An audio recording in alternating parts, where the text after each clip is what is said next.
तो देखिए बेसिक से बिल्कुल हम स्टार्ट करेंगे, ठीक है ना। क्या है, रसायन शास्त्र के बारे में थोड़ा सा जानते हैं। इसके बारे में हमने आपको हालांकि पहले ही बता दिया है, जब पहला चैप्टर हमने आपको बताया था रासायनिक अभिक्रिया में समीकरण, बहुत चीज़ केमिस्ट्री का हमने पढ़ा दिया है। आप प्लेलिस्ट में जाके एक बार पढ़िए, ठीक है ना। और अगर आप चाहते हैं ना स्टार्टिंग से पढ़े इसी वीडियो से, तो कोई दिक्कत नहीं, ये भी बहुत बेसिक चैप्टर है। ये चैप्टर अगर आपको नहीं आता तो केमिस्ट्री समझिए ऐसा कि केमिस्ट्री का ये एकदम बच्चा है। अगर आप बच्चे को नहीं समझ पाइएगा उसके बाप को कैसे समझिएगा, ठीक है ना। चलिए समझते हैं।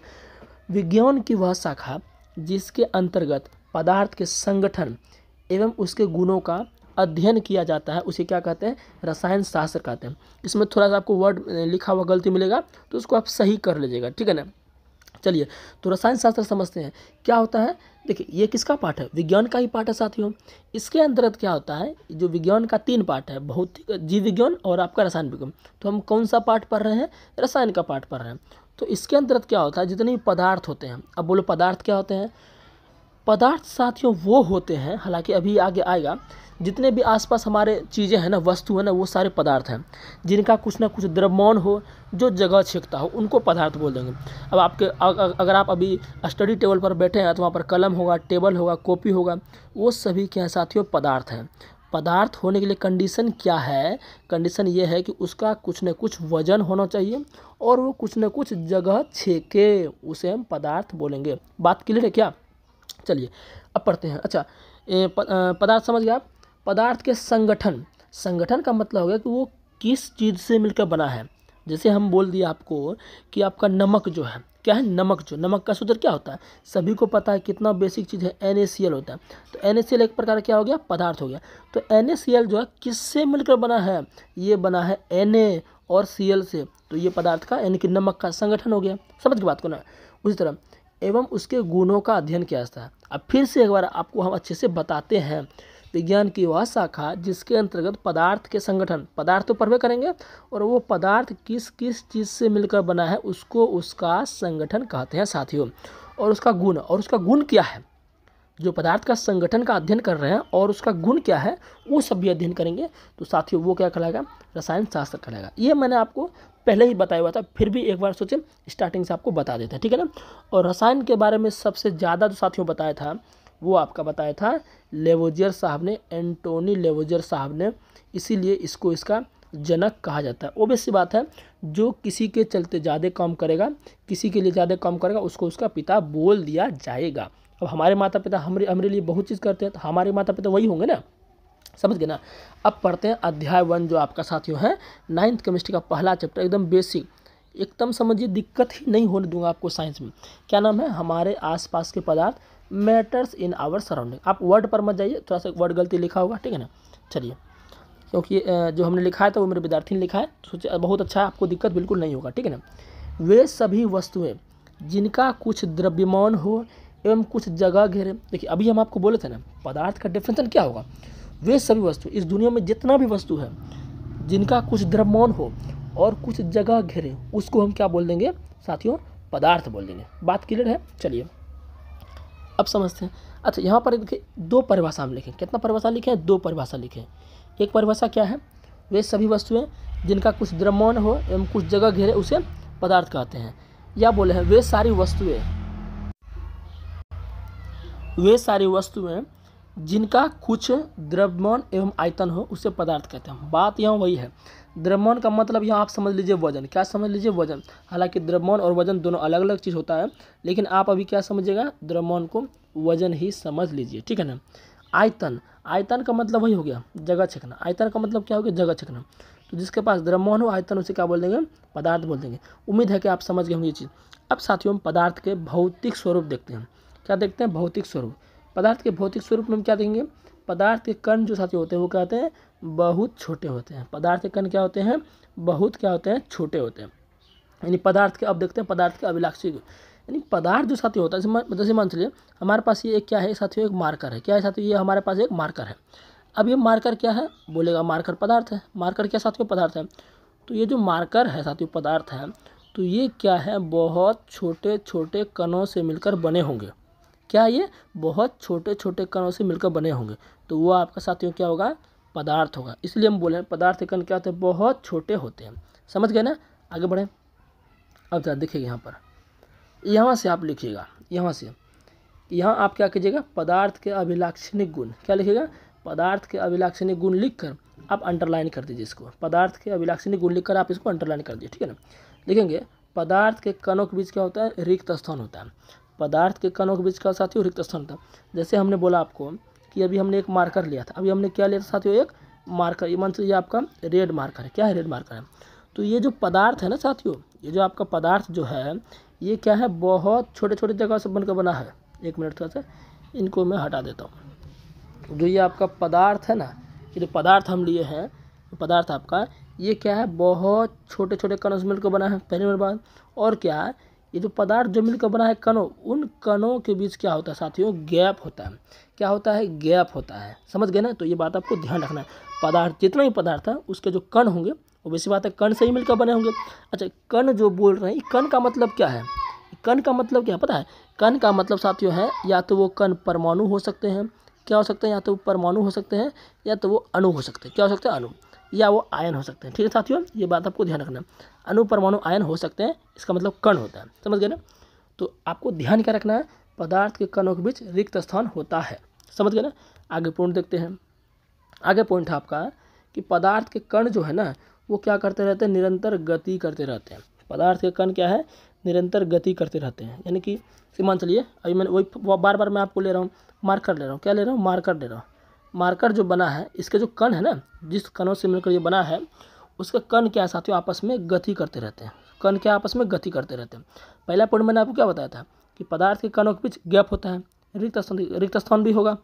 और जो ये कण जो है साथियों, ये जो कण जितने भी कण हैं, ये कण क्या है, लगातार गति करते रहते हैं। ये कण क्या है, लगातार गति करते रहते हैं। और जब ये गति करते रहते हैं ना, तो बात ध्यान रखना मेरे साथियों, साइंस का पाठ है ये है कि जो भी चीज़ गति करेगा ना, जो भी कण गति करेगा, वस्तु गति करेगा, उसके पास क्या हो जाएगा, गतिज ऊर्जा हो जाएगा। यानी कि गति के कारण जो चीज़ें उत्पन्न होती है ना, जो ऊर्जा उत्पन्न होती है उसे गतिज ऊर्जा कहते हैं। तो कण गति कर रहे हैं, इसके पदार्थ के कण लगातार गति करते हैं, तो ऑब्वियस सी बात है इसके कणों के बीच क्या होगा, गतिज ऊर्जा होगा। समझ गए ना, समझ गए तो ना। आगे बढ़ते हैं। फिर है साथियों, पदार्थ के कणों के बीच क्या होता है, आकर्षण बल होता है। पदार्थ के कणों के बीच साथियों क्या होता है, आकर्षण बल होता है। जैसे मान लीजिए पदार्थ के कण है, वही मार्कर का कण ले लेते हैं यहाँ पर, ये समझ लीजिए मार्कर पदार्थ है, उसका कण हम इसे ले लिए हैं क्योंकि इसी कण से मिलकर मार्कर बना है। तो इसके कण जो है ना साथियों, ये कण, ये कण, ये कण, ये कण, ये कण, ये सभी कण आपस में एक दूसरे को खींचते रहते हैं। क्या करते हैं, खींचते रहते हैं, यानी कि बल लगाते रहते हैं। आकर्षण मतलब क्या होता है, खींचना, खींचते रहते हैं, अपने ऊपर बल लगाते रहते हैं, समझ गए ना। तो ये सारे क्या थे साथियों, गुण थे पदार्थ के। ठीक है ना, आगे बढ़ते हैं। अब हम करते हैं पदार्थ द्रव्य का वर्गीकरण। क्या करते हैं, पदार्थ द्रव्य का। ठीक है, पदार्थ कोई साथियों हम क्या बोलते हैं, द्रव्य बोलते हैं। पदार्थ कोई क्या बोलते हैं, द्रव्य बोलते हैं। इस बात को ध्यान रखिएगा, ठीक है ना।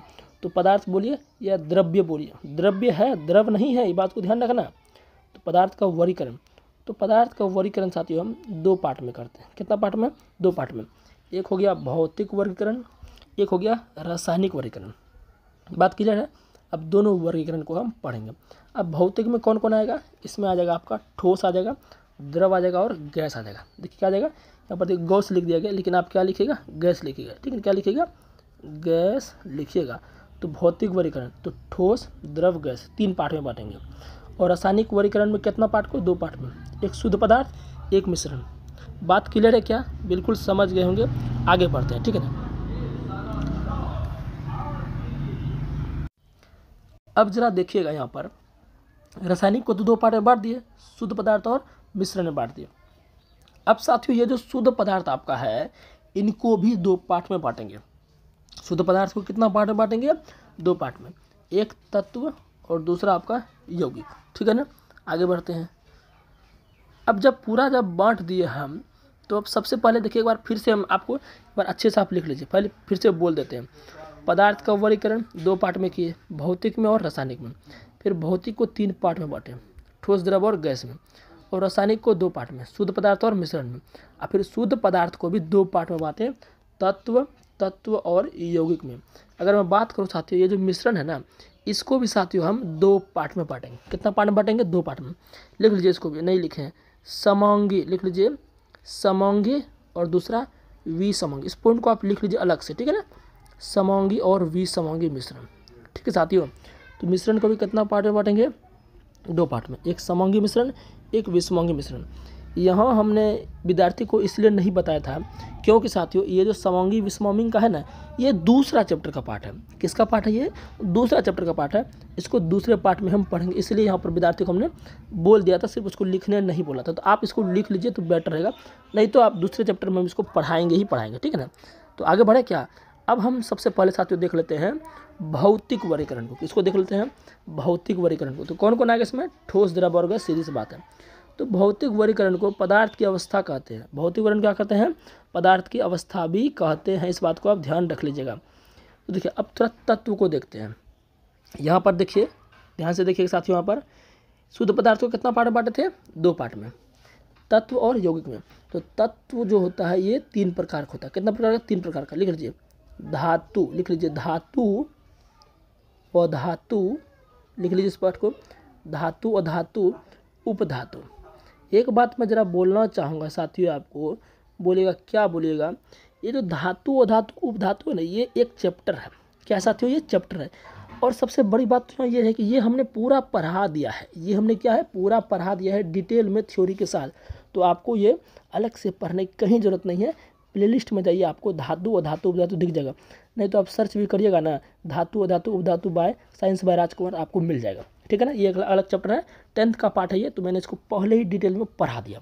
ठीक है ना। अब यौगिक की बात करें तो इस यौगिक को भी 2 पार्ट में बांटेंगे। कितना पार्ट में, 2 पार्ट में। एक होता है साथियों कार्बनिक यौगिक। क्या होता है, कार्बनिक यौगिक। और दूसरा हो जाएगा अकार्बनिक यौगिक। इसको आप लिख लीजिएगा। ठीक है ना। तो ये साथियों कंप्लीट वर्गीकरण हुआ किसका, पदार्थ का। भौतिक वर्गीकरण भी हमने देखा, रासायनिक वर्गीकरण भी हमने देखा। उम्मीद है इतना तक आप क्लियर है। अब धीरे धीरे हम पढ़ने की ओर स्टार्ट करते हैं। ये देखो वही यहाँ पर लिखे हैं, ध्यान रखिएगा। भौतिक वर्गीकरण को ही पदार्थ की अवस्था भी कहते हैं। तत्व को 3 पार्ट में बोलिए दिया आपको हम। यौगिक को देखिए 2 पार्ट में, ये भी बोलिए दिए हम आपको। मिश्रण को भी 2 पार्ट में, ये भी बोल ही दिए हैं। अब पहले हम बात करते हैं ठोस पदार्थ की, यानी कि पहले हम क्या पढ़ेंगे, भौतिक वर्गीकरण पढ़ेंगे। क्या पढ़ेंगे, भौतिक वर्गीकरण को पढ़ेंगे। तो भौतिक वर्गीकरण में पहले कौन था, ठोस था, द्रव था, गैस था। तो तीनों को हम बारीकी से पढ़ेंगे। इसके क्या क्या गुण होते हैं, उससे प्रश्न आपके आते हैं, और उनको हम अच्छे से देखेंगे डिटेल में। आप नोट्स कॉपी पेन लेके जरूर बैठिएगा। ठोस पदार्थ के बारे में पढ़ते हैं। ठोस पदार्थ का पहला लक्षण क्या है, यह कठोर होता है। अब सीधी सी बात है भाई, ठोस का मतलब क्या है, जैसे आप अभी बैठे होंगे कुर्सी पर, टेबल पर बैठे होंगे, कॉपी होगा आपके हाथ में, कलम होगा, तो ये सारे क्या है, ठोस है। तो ये कठोर ही है। ये क्या है, कठोर ही है ना, ऐसा थोड़ी कि ये द्रव है, गैस है, ऐसा थोड़ी है। तो ये क्या है साथियों, कठोर है। तो ठोस आपका क्या होता है, कठोर होता है। हमारे आसपास जितने भी चीज़ें, टेबल है, चौकी है, कुर्सी है ना, बोर्ड है, वो सारी चीज़ें क्या है आपका, मोबाइल खुद ले लीजिए, ये सब क्या आपका ठोस है। तो ये ठोस क्या होता है आपका, कठोर होता है। फिर हम लिखे हैं इनके कणों के मध्य अंतरा आणविक बल ज़्यादा होता है। तो देखो ठोस का बात कर रहे हैं हमने साथियों, क्या बोला था आपका कि आपका जो है पदार्थ के कण जो है उनके बीच क्या होता है, गैप होता है। जैसे मान लीजिए ये हम पदार्थ का कण ले लिए, ये क्या ले लिए, पदार्थ का कण ले लिए। तो इन पदार्थ के कणों के बीच क्या है, पहले क्या बोले थे, रिक्त स्थान तो होता ही होता है, खाली जगह है ना, पहले बोला था मैंने गुण में। और क्या होता है, पदार्थ के कण जो है एक दूसरे के बीच क्या करते हैं, बल लगाते हैं, आकर्षण बल लगाते हैं। और उस बल का पता है क्या नाम है, उस बल का नाम है साथियों अंतरा आणविक बल। देखो अंतरा मतलब अंदर, आणविक मतलब अणुओं के बीच। तो ये जो कण है हमारा, अणु मतलब क्या, कण हुआ ना, ये जो कण है अंदर में जो है साथियों, अंदर में व्यवस्थित रहते हैं ना ये कण आपस में बल लगाते रहते हैं। अब किसी के बीच जो है कम बल लगेगा, किसी के बीच ज़्यादा लगेगा, समझ गए ना। तो ठोस पदार्थ के बीच जो होते हैं इसके कण क्या साथियों, काफ़ी सटे होते हैं। देखिए यहाँ पर एक पॉइंट पहले ये पढ़िए आप, इसके कण आपस में काफ़ी सटे होते हैं। अब पूरा मैं आपको फिर से एक बार बताता हूँ। मान लीजिए हमारे पास, आपके पास जो टेबल है, तो टेबल क्या है, पदार्थ है, वो भी कणों से मिलकर बना होगा। लेकिन टेबल कैसा पदार्थ है, ठोस पदार्थ है, तो उसके कण क्या होंगे, आपस में काफ़ी सटे होंगे। तो टेबल का हम कण बनाते हैं।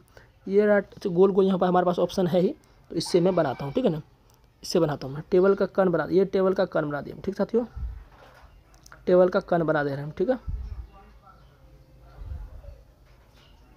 टेबल का हम यहाँ पर कण बना दे रहे हैं, ठीक है ना।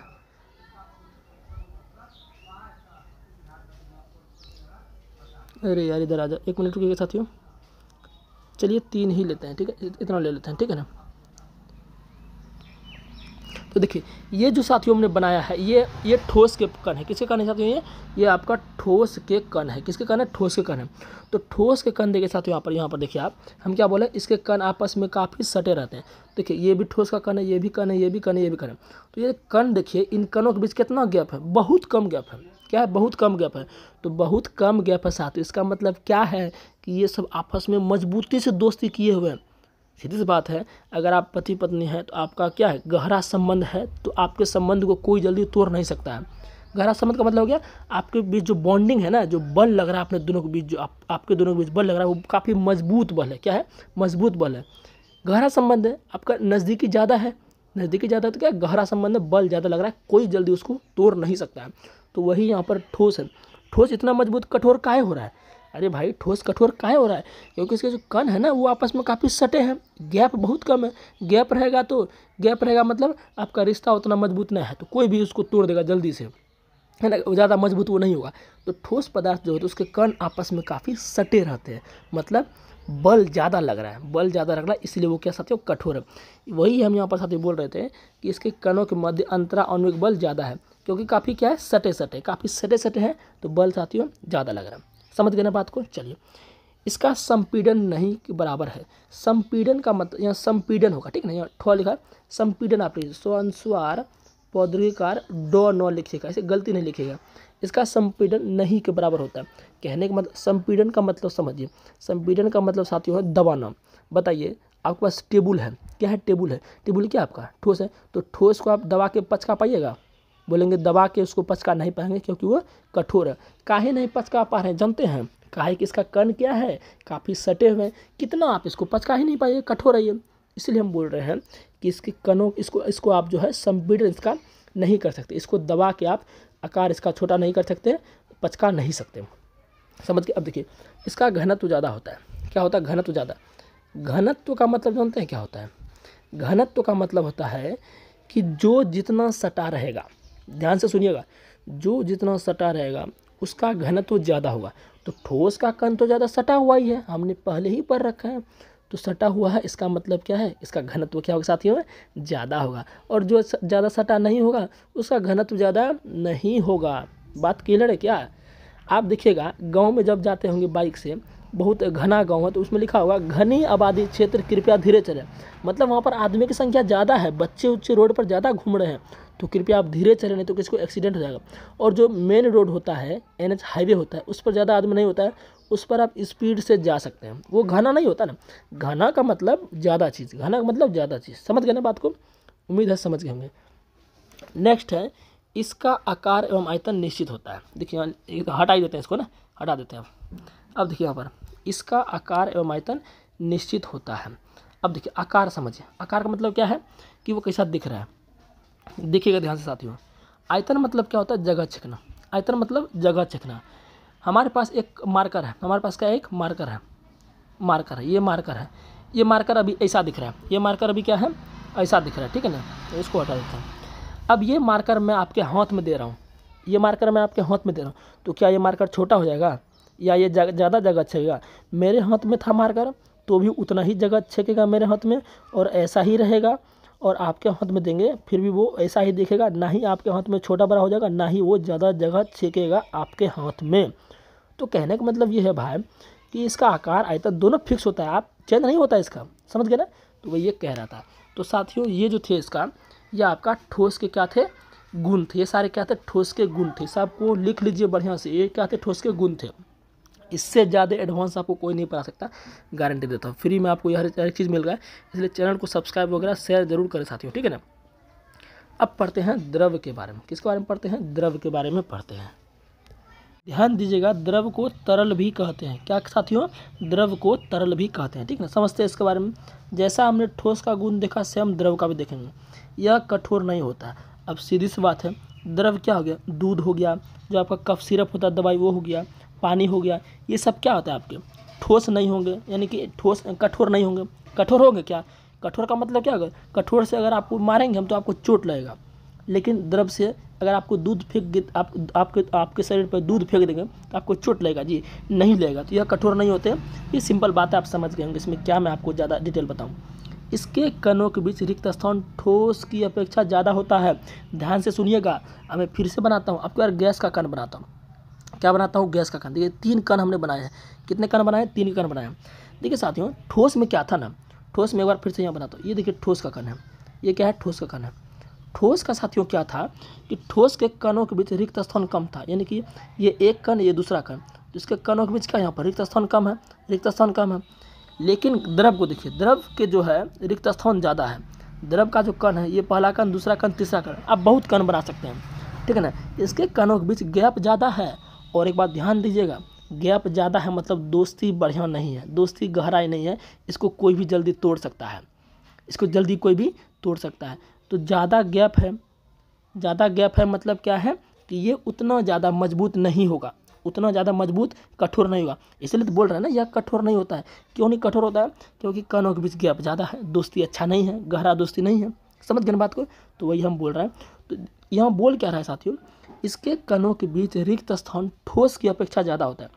ठोस में रिक्त स्थान कम होता है और द्रव में ज़्यादा। देखिए द्रव में ज़्यादा, तो यही पॉइंट ये बोल रहा था। आगे बढ़ें क्या? आगे बढ़ते हैं। फिर ये कह रहा है, नेक्स्ट पॉइंट पढ़ते हैं।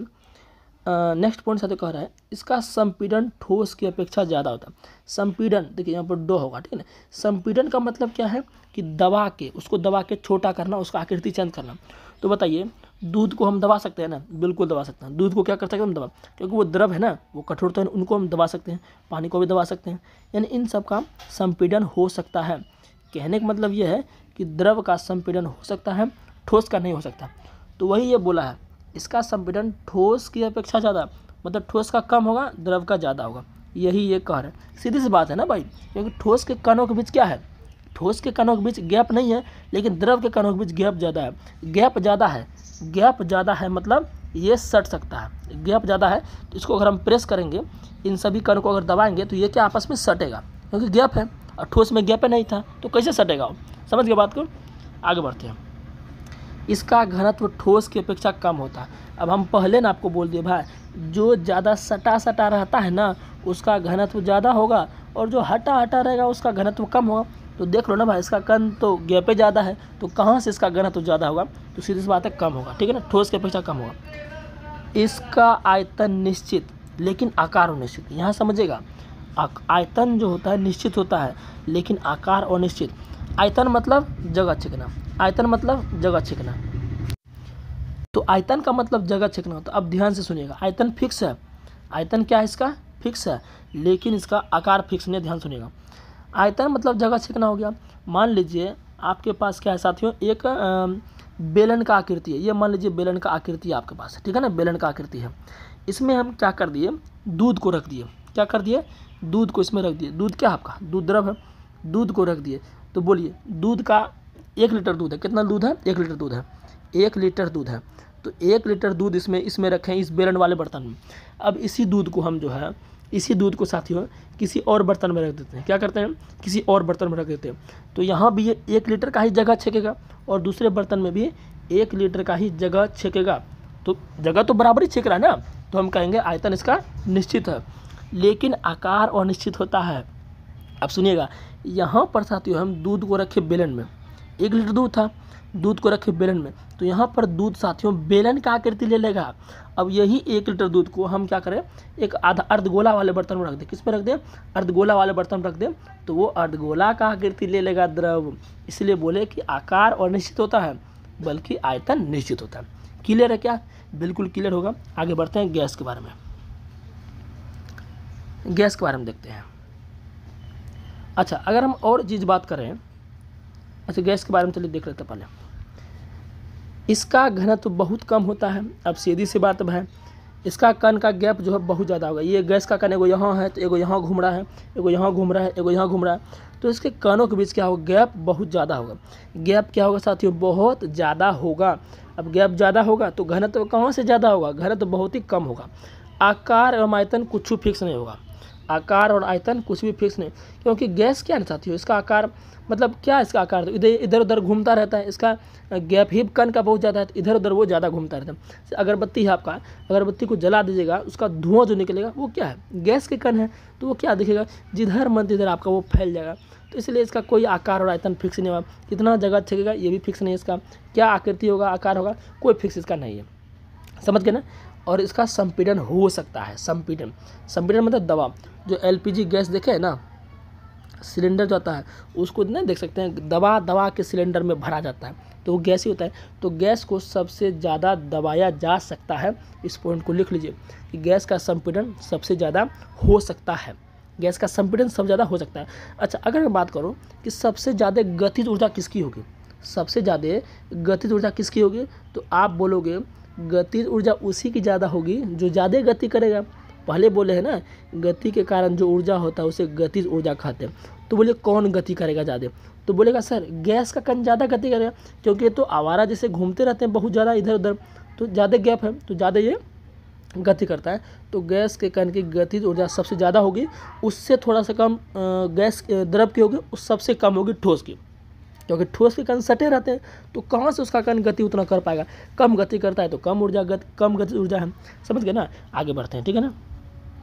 अब देखते हैं कि पदार्थ की अवस्था जो साथियों है, इसमें परिवर्तन हम कैसे कर सकते हैं। मान लीजिए कोई पदार्थ ठोस है, अब मेरा मन हुआ ना सर इसको हम द्रव में बदलना चाहते हैं, किसमें बदलना चाहते हैं, द्रव में, फिर मेरा मन हुआ ना द्रव को ना गैस में बदल दीजिए, तो इसके लिए क्या चीज़ें, क्या प्रक्रिया है, तो उस प्रक्रिया को बोलते हैं पदार्थ की अवस्था में परिवर्तन करना, पदार्थ की अवस्था में परिवर्तन करना। तो चलिए देखते हैं पदार्थ की अवस्था में हम परिवर्तन कैसे कर सकते हैं। पदार्थ की अवस्था में ठोस से द्रव में, द्रव से गैस में, इनको कैसे कर सकते हैं, तो ध्यान रखिएगा दो तरीके से। कितना तरीके से, दो तरीके से। एक है तापमान में परिवर्तन करके, एक है दाब में परिवर्तन करके।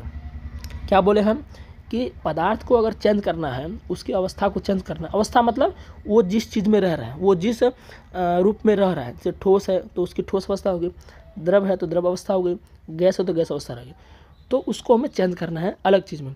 तो दो चीज़ से कर सकते हैं, कितना चीज़ से, दो प्रक्रिया से कर सकते हैं, तापमान में परिवर्तन कर सकें या हम दाब में परिवर्तन करके। तो करते हैं, देखते हैं क्या क्या तरीका है इनका। इनको समझने से पहले आप थोड़ा गलनांक बिंदु समझ लीजिए। क्या समझ लीजिए, गलनांक बिंदु समझ लीजिए।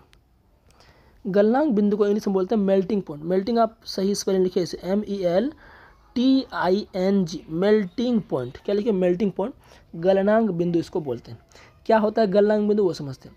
बेसिकली गलनांक बिंदु साथियों एक टेम्परेचर का वैल्यू है। क्या है, टेम्परेचर का एक वैल्यू है। सुने हो ना, 20 degree Celsius, 30 degree Celsius, 20 kelvin, 25 kelvin, 273 kelvin, ये सब सुने ना। तो ये सब क्या है, टेम्परेचर का वैल्यू है, मान है, सांख्यिकी मान है, समझ गए ना। समझते क्या होता है, तापमान का वह मान, क्या बोले हम, तापमान का वह मान जिस पर कोई ठोस, ध्यान से सुनिएगा, तापमान का वह मान जिस पर कोई ठोस पदार्थ द्रव में बदलता है या परिवर्तित होता है, के बात हुआ, उसे क्या कहेंगे, गलनांक बिंदु कहेंगे। साथियों तापमान का वह मान जिस पर कोई ठोस, कोई पदार्थ ठोस है, मान चलिए कोई पदार्थ, ये पत्थर है, ये ठोस है, पत्थर क्या ठोस है, मान चलिए इनको हम गर्म किए, इसको उष्मा दिए, तो ये एक उष्मा, मान चलिए कि ये जो है 5000 डिग्री सेल्सियस, इसको गर्म किए, कितना गर्म किए, 5000 डिग्री सेल्सियस। मैं अनुमानित बोल रहा हूँ, फिक्स नहीं होता है, अनुमानित बोल रहा हूँ। 5000 डिग्री सेल्सियस इसको दे दिया ना, तो ये बदल गया द्रव में। किसमें बदल गया, ये द्रव में बदल गया। तो ये जो 5000 डिग्री सेल्सियस हुआ ना साथियों, ये हो गया गलनांक बिंदु। यानी कि गलनांक बिंदु वह बिंदु है जिस पर कोई ठोस जो है गलना स्टार्ट कर दे, जिस पर कोई ठोस बिंदु गलना स्टार्ट करके द्रव में परिवर्तित हो जाए, गलनांक बिंदु कहलाएगा। बात क्लियर है क्या, चलिए आगे बढ़ते हैं। अब देखते हैं क्वथनांक बिंदु। क्वथनांक इसका उल्टा, इसको बॉइलिंग पॉइंट बोलते हैं। बॉइलिंग लिख लीजिए, BOILING, बॉइलिंग पॉइंट, इसको इंग्लिश में इससे लिखते हैं, ठीक है ना। चलिए, तो बॉइलिंग पॉइंट साथियों क्या है उनको समझते हैं। इसका उससे आगे प्रोसेस है, गलनांक से आगे प्रोसेस जो होता है वो होता है क्वथनांक। अब गलनांक क्या था, गलनांक क्या था, मैं थोड़ा लिखता हूँ इधर। गलनांक था कि ठोस को हम द्रव में बदलने के लिए जो ताप दिए, ठोस को द्रव में बदलने के लिए जो तापमान का वैल्यू होता है, वो तापमान का वैल्यू गलनांक बिंदु होता है। अब मेरा मन हुआ द्रव को चलो अब गैस में बदल देते हैं, द्रव को चलो भाई गैस में बदल देते हैं, तो यहाँ पर भी तापमान का अलग से वैल्यू आएगा। तो द्रव को गैस में बदलने के लिए जितना तापमान देना पड़ता है, यानी जिस तापमान पर द्रव गैस में बदलना स्टार्ट कर देगा वो हो जाएगा क्वथनांक बिंदु। बोलो क्लियर हुआ कि नहीं हुआ? बिल्कुल क्लियर हो गया होगा, समझ गए ना। वह यहाँ पर हम लिखे हैं, ठीक है ना। जैसे यहाँ पर देखिए लिखे हैं, समझाए हैं, पानी को जब गर्म करते हैं तो 100 डिग्री सेल्सियस होते होते वाष्प में बदल जाता है। 100 डिग्री सेल्सियस होते तो वो क्या उनका वो मतलब बोल सकते हैं ये उबलना स्टार्ट करता है, वाष्प पे नहीं बदलता है। आप यहाँ लिख लीजिए उबलना स्टार्ट कर दिया, ठीक है ना, उबलना स्टार्ट कर देता है। पानी को जब गर्म करते हैं तो 100 डिग्री सेल्सियस होते होते वाष्प नहीं उबलना लिख लीजिएगा, ठीक है ना। उबलना मतलब खोलना। 100 डिग्री सेल्सियस पर जो है पानी उबलने लगता है, यानी कि पानी का क्वथनांक बिंदु साथियों क्या होता है? 100 डिग्री सेल्सियस होता है, ठीक है ना। 0 डिग्री सेल्सियस होता है 273 केल्विन। इसको बाद में लिखिएगा तो कोई दिक्कत नहीं है, इसको बाद में हम पढ़ भी करेंगे, ठीक है ना। अच्छा, अब यहाँ थोड़ा सा ये पॉइंट लिख लीजिए, अब ये लिख लीजिए ना, अब ये लिख लीजिए इसको। 0 डिग्री सेल्सियस बराबर कितना होता है? 273 केल्विन। कितना होता है? 273। इस पॉइंट को आप लिख लीजिए। 0 डिग्री सेल्सियस बराबर क्या होता है साथियों? 273 केल्विन होता है। इसको लिख लीजिए, यानी कि आप 0 डिग्री सेल्सियस बोलिए या 273 केल्विन बोलिए, बात एक ही है, समझ गए ना। केल्विन में इतना वैल्यू होता है और आपका सेल्सियस में इतना वैल्यू होता है, ठीक है ना। अब यहाँ कुछ पॉइंट है उसको देख लेते हैं। सेल्सियस को केल्विन में बदलने के लिए 273 जोड़ देंगे। मान चलिए जो हमारे पास 25 डिग्री सेल्सियस है, क्या है 25, इसको बोलेगा केल्विन में बदलिए, तो इसमें क्या कर देंगे हम?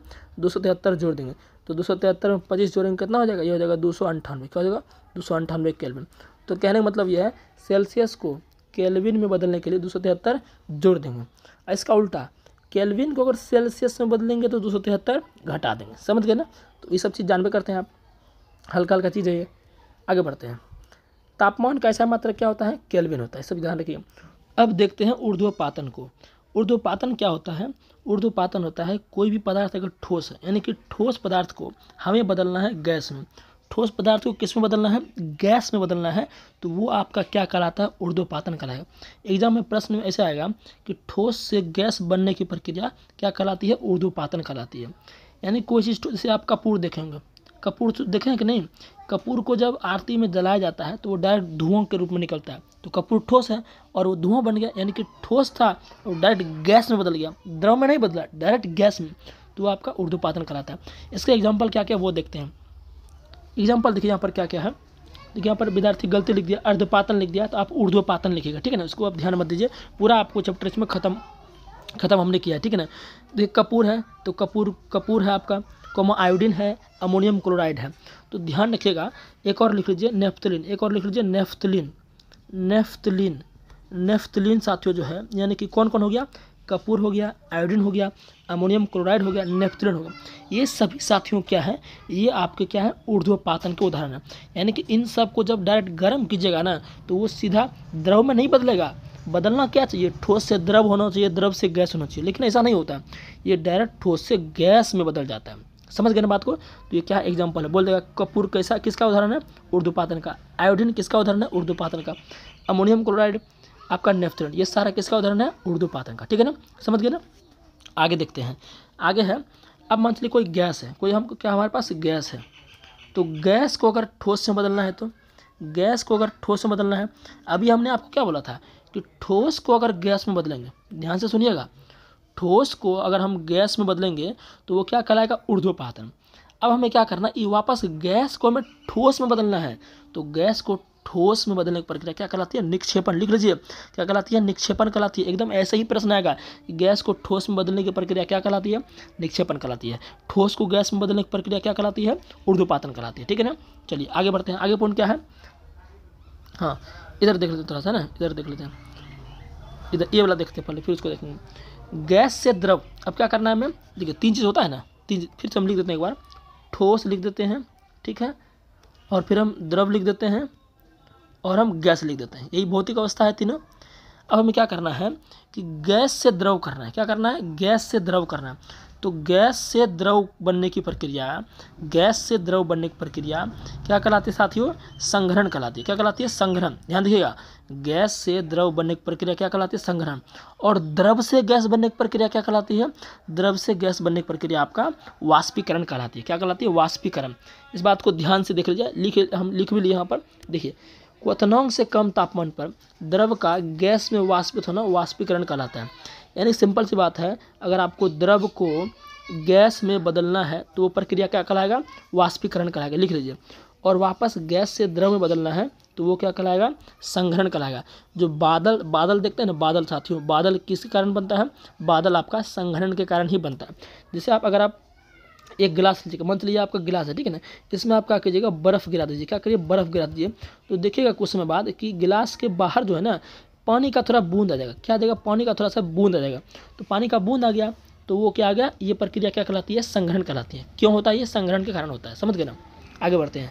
तो संघनन क्या है? गैस से द्रव में बदलने की प्रक्रिया है। गैस से द्रव में बदलने की प्रक्रिया, ठीक है ना? आगे बढ़ते हैं। तो उम्मीद है कि ये पूरा आप समझ गए होंगे। क्या है आपको साथियों? समझ गए। पूरा हमने आपको अच्छे से बता दिया है, ठीक है ना? पूरा हमने आपको अच्छे से बता दिया है। अच्छा, एक चीज़ और बच गया। ठोस से अगर द्रव में बदलना है, ठोस से अगर द्रव में बदलना है तो वो क्या कहलाएगा? गलन कहलाएगा। क्या कहलाएगा? गलन, लिख लीजिए। ठोस से अगर द्रव में बदलना है तो वो क्या कहलाएगा? गलन कहलाएगा। अगर द्रव से ठोस में जाए तो वो क्या कहलाएगा? तो वो कहलाएगा आपका साथियों हिमोंक। क्या कहलाएगा? हिमीकरण कहलाएगा। क्या? हिमीकरण, लिख लीजिए, हिमीकरण। क्या बोला हमने? ठोस से द्रव में जाएगा तो गलन कहलाएगा, और द्रव से ठोस में जाएगा तो वो हिमीकरण कहलाएगा, ठीक है ना? सब चीज़ हमने आपको पूरा बता दी। आगे बढ़ते हैं। अब वाष्पीकरण का मतलब क्या है? वाष्पीकरण का मतलब क्या है? वाष्पीकरण का मतलब होता है द्रव को गैस में बदलने की प्रक्रिया वाष्पीकरण कहलाती है। अभी हमने बताया ना, जस्ट अभी आपने लिखा होगा, द्रव से गैस बनने की प्रक्रिया क्या कहलाती है? वाष्पीकरण कहलाती है। अब इसको हम क्या करते हैं, इसको और डिटेल में समझते हैं, क्योंकि इससे प्रश्न आते हैं। वाष्पीकरण को प्रभावित कौन कौन कर सकता है? वाष्पीकरण को प्रभावित कैसे कर? वाष्पीकरण क्या है? द्रव से गैस बनना, द्रव से गैस बनना वाष्पीकरण, और गैस से द्रव बनना संघनन। समझ गए ना? आगे बढ़ते हैं। अब देखिए, वाष्पीकरण को प्रभावित कैसे हो सकता है? अगर तापमान में वृद्धि हो जाए ना साथियों, तापमान में वृद्धि हो जाए ना, तो वाष्पीकरण की क्रिया तेज हो जाएगी। प्रश्न ऐसा ही पूछता है, ऐसा ही कॉन्सेप्ट बेस्ड आपका ग्रुप डी में पूछता है किसी भी एग्जाम में। अगर तापमान में वृद्धि हो जाए तो वाष्पीकरण की दर घटेगी या बढ़ेगी? तो बढ़ेगी। क्यों साथियों? समझते हैं। कपड़ा धोते हैं ना आप, कपड़ा धोते हैं तो उसको सुखाने देते हैं, तो कपड़ा में क्या है? आप धोए हैं तो उसमें पानी है ना, पानी क्या है? द्रव है। पानी क्या है? द्रव है। तो अगर कपड़ा को धूप में सूखने दे दिए, अब धूप बहुत ज़्यादा हो गया तो कपड़ा जल्दी सूख जाएगा। क्यों सूखा जल्दी? क्योंकि कपड़ा में जो पानी लगा था वो क्या हो गया? आपका गर्मी देने से, अधिक तापमान देने से जलवाष्प के रूप में उड़ गया। क्या उड़ गया? जलवाष्प के रूप में वो उड़ गया। तो जलवाष्प क्या है? अरे जलवाष्प क्या है भाई? जलवाष्प गैस ही तो है। जलवाष्प क्या है? गैस ही है। तो इसीलिए बोल रहे हैं, अगर तापमान में वृद्धि करेंगे तो वाष्पीकरण की त्रिज्या, वाष्पीकरण की गति तेज होगी। कैसे तेज हुआ? वाष्पीकरण मतलब द्रव से गैस, वाष्पीकरण मतलब द्रव से गैस। तो कपड़ा को अगर ज़्यादा तापमान देगा तो उसका जो पानी है, पानी मतलब द्रव है, तो वो जल्दी जल्दी जलवाष्प में बन जाएगा, कपड़ा हमारा जल्दी सूख जाएगा। समझ गए ना? नेक्स्ट पॉइंट देखते हैं। द्रव के सतह का क्षेत्रफल, द्रव के सतह का क्षेत्रफल बढ़ने से वाष्पीकरण की क्रिया तेज होगी। अब कपड़ा सूखने दिए थे ना, अब कपड़ा क्या कीजिए, आप ऐसे मोड़ के रख दीजिए धूप में, तो जल्दी वो सूखे क्या? नहीं। अगर उसको फैला दीजिएगा तो वो क्या होगा? जल्दी से सूखेगा। क्या होगा? वो जल्दी से सूखेगा। क्योंकि कपड़ा को मंथली मोड़ के ऐसे रख दिए तो इनका सतह का क्षेत्रफल ज़्यादा नहीं हुआ। अगर उसको फैलाए तो मंथली इतना बड़ा हो गया, तो फैलाए तो बड़ा हो गया, मतलब सतह, यहाँ सतह कम है, यहाँ सतह ज़्यादा है, तो सतह क्षेत्रफल बढ़ाने से वाष्पीकरण की क्रिया क्या होगी? तेज होगी। आपने खुद अनुभव किया होगा, कपड़ा को धो के ऐसे मोड़ मार के रख दीजिएगा धूप में, जल्दी नहीं सूखेगा। लेकिन फैला के बढ़िया से सुखाइएगा तो जल्दी सूखेगा। काहे जल्दी सूखेगा? क्योंकि सतह का क्षेत्रफल बढ़ा दिए, और सतह का क्षेत्रफल बनाने से उसमें द्रव था पानी, उनका तेजी से वाष्पीकरण होगा, यानी वो तेजी से द्रव से जलवाष्प में बनेगा। समझ गए ना? तो ध्यान दीजिए, सतह का क्षेत्रफल बढ़ाने से भी वाष्पीकरण क्रिया तेज होगी। नेक्स्ट देखते हैं। अब देखते हैं आर्द्रता में कमी होने से, आर्द्रता में कमी होने से वाष्पीकरण की त्रिज्या तेज होगी। अब बोलिएगा कि आर्द्रता क्या होता है? आर्द्रता क्या होता है? देखिए, आर्द्रता मतलब साथियों होता है आपका, आर्द्रता मतलब होता है कि आपका हवा में नमी, हवा में नमी, हवा में नमी मतलब कि हवा में थोड़ा सा पानी होना। हवा तो है, धूप तो है, लेकिन उसमें क्या थोड़ा पानी है। थोड़ा क्या साथियों? पानी है। जैसे आप सुबह सुबह फील्ड में जाते हैं, घास आपका होता है, उसमें पानी होता है ना, तो आप बोलेगा अरे घास में आर्द्रता है, घास में नमी है। नमी आर्द्रता एक ही वर्ड होता है, ठीक है ना? घास में नमी है और आर्द्रता भी है। समझ गए ना? तो ये है, अगर नमी कम रहेगा ना, नमी अगर कम रहेगा तो नमी कम रहेगा मतलब हवा जो है उसमें क्या है, यानी धूप जो है उसमें क्या है? पानी की मात्रा कम है। तो पानी की मात्रा कम है तो जल्दी जल्दी वाष्पीकरण होगा जी, है? होगा कि नहीं होगा? बारिश में कपड़ा सूखेगा जल्दी, वही धूप के मौसम में सिखाइए जल्दी सूखेगा, क्योंकि धूप के मौसम में आर्द्रता नहीं ना रहता है जी, आर्द्रता नहीं रहता। तो वही बोले हैं आर्द्रता में कमी होने से वाष्पीकरण की क्रिया तेज होगी। अगर आर्द्रता में वृद्धि हो जाए, ध्यान से सुनना, आर्द्रता में वृद्धि हो जाए, आर्द्रता में वृद्धि मतलब पानी की मात्रा ज़्यादा हो गई, तो कहाँ से वाष्पीकरण क्रिया तेज होगा? तो आर्द्रता में वृद्धि होने से वाष्पीकरण क्रिया धीमी होगी, और आर्द्रता में कमी होने से वाष्पीकरण क्रिया तेज होगी। समझ गए ना? अब हवा की गति तेज होने से क्रिया वाष्पीकरण की क्रिया तेज होगी। लिख लीजिए यहाँ पर हवा की गति तेज होने से वाष्पीकरण, यहाँ लिख लीजिएगा वाष्पीकरण क्रिया तेज होगी। सिंपल सी बात है, मान चलिए धूप आपके पास नहीं है, धूप नहीं, खूब हवा चल रहा है, खूब हवा चल रहा है, तो फिर भी ओकरा में कपड़ा सूख जाता है। यानी कि हवा से भी जो है वाष्पीकरण क्रिया हो सकती है। तो तेज हवा है तो वाष्पीकरण की क्रिया तेज होगी, कपड़ा जल्दी हमारा सूखेगा। बोलिए डाउट क्लियर हुआ कि नहीं? वाष्पीकरण को जो प्रभावित करने वाली कारक है वो क्या है, वो आपका सब हमने आपको बता दिया, ठीक है ना? कब घटेगा वाष्पीकरण की क्रिया, कब बढ़ेगा। एक बात और, वाष्पीकरण की क्रिया से हमें ठंडक महसूस होता है। क्या होता है? ठंडक महसूस होता है। ये मोस्ट इंपॉर्टेंट पॉइंट है। क्यों ठंडक महसूस होता है साथियों? होता क्या है, वाष्पीकरण की क्रिया में क्या होता है, ऊष्मा चाहिए। ऊष्मा से क्या होगा, द्रव से गैस में बदलेगा। अब मान के चलिए वाष्पीकरण क्रिया जहाँ होगा ना, वहाँ ठंडक महसूस इसलिए होता है कि यहाँ पर ऊष्मा का यूज होता है। वाष्पीकरण का मतलब द्रव से गैस, वाष्पीकरण का मतलब द्रव से गैस, वाष्पीकरण का मतलब द्रव से गैस। अब भाई द्रव से गैस में बदलना है तो द्रव को ऊष्मा देना पड़ेगा। अब द्रव को ऊष्मा दोगे तो आसपास का जो ऊष्मा है कमी ना हो जाएगा जी, आसपास का ऊष्मा क्या कमी हो जाएगा, और ऊष्मा कमी हुआ तो ठंडा महसूस होगा। बोलिए, इसीलिए हम बोले कि वाष्पीकरण की क्रिया में ठंडक महसूस होता है। समझ गया कि नहीं? नेल पॉलिश सुने हैं ना नाम, नेल पॉलिश जब नाखून पर लगाइएगा ना तो आपको ठंडा महसूस होगा। जानते हैं काहे? नेल पॉलिश जैसे ही लगाते हैं नाखून पर तो आसपास जो नेल पॉलिश के आसपास जो ऊष्मा होता है, उस ऊष्मा को ये क्या करता है, अवशोषित कर लेता है, और ये इनका वाष्पीकरण हो जाता है। अब आसपास की ऊष्मा को जब अवशोषित कर लेगा तो आसपास ऊष्मा की कमी हो जाएगी और आपको ठंडा महसूस होता है नेल पॉलिश लगाने के बाद। बोलिए क्लियर हुआ कि नहीं? डाउट बिल्कुल क्लियर हो गया होगा। तो टॉपिक ये था कि वाष्पीकरण से क्रिया हमें हमेशा ठंडक, जो घड़े में देखते हैं ना, घड़े में जल जो होता है हमेशा ठंडा रहता है। किसके कारण? वाष्पीकरण के कारण। घड़े में जल ठंडा रहता है हमेशा वाष्पीकरण के कारण रहता है, ठीक है ना? चलिए और भी देखते हैं।